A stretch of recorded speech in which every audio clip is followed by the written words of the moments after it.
Merci de nous retrouver sur Télé Créole et en simultané sur Créole FM. Voici l'essentiel de l'actualité à La Réunion et dans la zone océan Indien.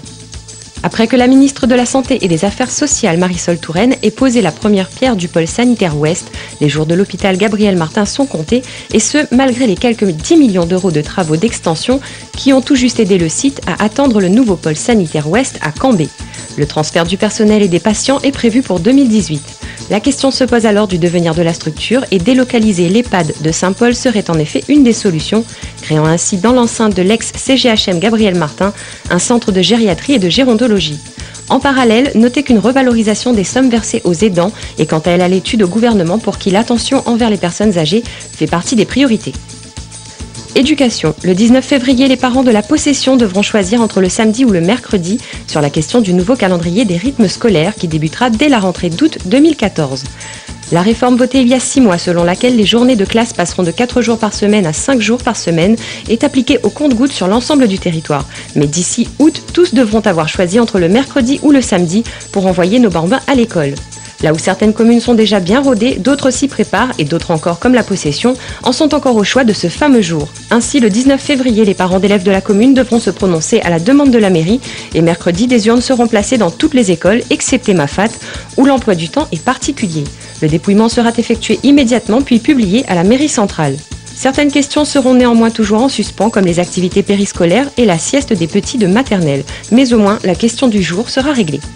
Mieux vivre ensemble grâce à l'apprentissage et à l'insertion professionnelle, ce sera le thème tout au long de cette journée de rencontre citoyenne du handicap qui se déroulera au Tampon le dimanche 16 février au champ de foire de Bourmurat.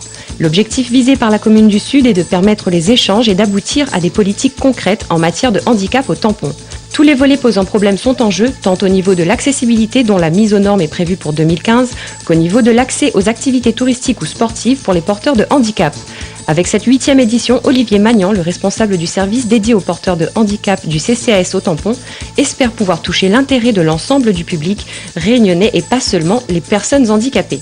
Information importante, après l'Ouest, des méduses ont été détectées dans le lagon de Saint-Pierre. La prudence y est donc de rigueur. Et si vous vous faites piquer, allez au poste des MNS sans attendre. Et culture à présent à Saint-Denis. Le chef-lieu a entrepris depuis quelques années plusieurs chantiers de rénovation à l'instar du Palaxa récemment. Le temps à présent de se pencher sur la construction de la Cité des Arts qui a déjà débuté et dont la livraison est prévue en 2015. Cette Cité des Arts serait à terme unique dans l'océan Indien, alliant création et diffusion pour tous les arts vivants. Et concernant l'investissement de 23,1 millions d'euros, René-Louis Pestel, l'adjoint en charge de la culture à la ville, défend, je cite, un réel besoin pour offrir des outils de qualité aux créateurs pour travailler et diffuser. Fin de citation. Les 15 000 m² autour du Palaxa verront sortir de terre pour le volet création, 5 000 m² de théâtre, salle de répétition, studio de danse, atelier de plasticiens et régie d'enregistrement. Et à des prix abordables et équivalents à ceux du Palaxa actuellement, le volet diffusion s'articulera lui autour des 600 places du Palaxa avec une salle d'exposition de 240 m² et une salle modulable de 450 places assises et 600 debout. Raphaël Buot, le chef de projet de l'Acinor, explique qu'il s'agit là de marquer ce morceau de ville nouvelle. Après 25 ans de télé, c'est sur les planches et au Théâtre des Sables à l'Étang Salé que l'on pourra voir Julien Courbet en one-man show à La Réunion. En effet, jeudi 27 février, son spectacle Julien Courbet se lâche promet une immersion dans la vie quotidienne des Français pendant 1h20. Un sujet qu'il maîtrise au vu de son émission sans aucun doute. Et le monde de la télévision ne sera pas épargné par l'animateur. Rappelons que Julien Courbet est animateur mais aussi producteur d'émissions. En bref, plusieurs stations de radio de l'île pourraient se voir retirer leur fréquence par le CSA pour manque d'émissions. En effet, après la fermeture d'Antenne Réunion Radio le 24 janvier dernier, 6 autres stations sont invitées à redresser la barre avant 6 mois, date à laquelle le CSA prendra la décision de fermer ou non certaines fréquences. Leur réattribution dépendra d'un procédé que chacun sait laborieux. Dans la zone océan Indien, Mayotte, où de fortes pluies ont perturbé le réseau routier hier et où l'humidité de cette saison est favorable à la prolifération des moustiques. On note ainsi 5 nouveaux cas de dengue en 2 semaines. Mayotte toujours, la publication de chiffres jugés préoccupants hier concernant l'insécurité sur l'île aux Parfums a confirmé les plaintes de plus en plus nombreuses des habitants. Des plaintes concernant des vols et des cambriolages. Là où les crimes et délits ont une faible augmentation, soit 4%, la délinquance dite de proximité explose, elle, à 24% en un an et a augmenté de 57% en 2 ans. Alors que dans le même temps, le taux d'élucidation des enquêtes a, lui, diminué.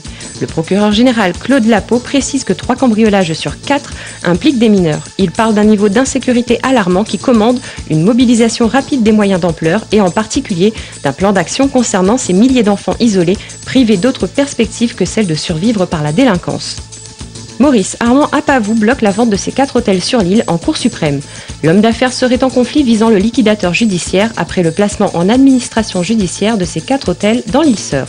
Un groupe européen spécialiste du secteur touristique et le groupe mauricien Attitude Resort ont déjà pris position quant au rachat de ces biens immobiliers, le tout pour une somme de 3 milliards de roupies. Estimant être lésé dans cette affaire, Armand Apavou assure détenir près de 9 milliards de roupies d'actifs et entame une action en Cour suprême afin de surseoir à la vente de ces établissements. Ceci alors que les autorités mauriciennes lui estiment une dette de 3 milliards de roupies. C'était l'essentiel de l'information de Télécréole et Créole FM chez nous et dans la zone océan Indien. N'hésitez pas à y envoyer nous vos informations en photo ou en vidéo avec votre smartphone parce que vous aussi, vous faites l'actualité.